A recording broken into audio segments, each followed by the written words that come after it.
The more na nagsisave ka hanggang pagtanda mo, ang skill mo na nabubuo, Onti lang. saving. Oo. Savings. Oo. Mapapala natin dun. Hindi mo mapapalaki yung pera na saving lang ang alam mo. Totoo. Pwede nga hindi ka marunong Pero mag-ipon, ang pero alam, marunong ka ang mag-flip. alam ng lahat mag-ipon no? Ano yun eh, steps to slavery. Ayun yung turo sa school doon. Diba? Pag naipon mo na yung ganitong kalaking Turo ng pera, magulang, turo ng lahat. ubusin sa ospital yun. Ayun. Wala pa ako nakakitang kayang mag-ipon na empleyado tapos hindi kayang ubusin ng doktor yung pera niya.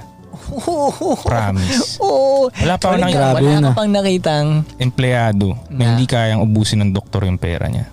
ubus ka kay Doc. Ubus ka kay Doc. Ubus ka kay Doc.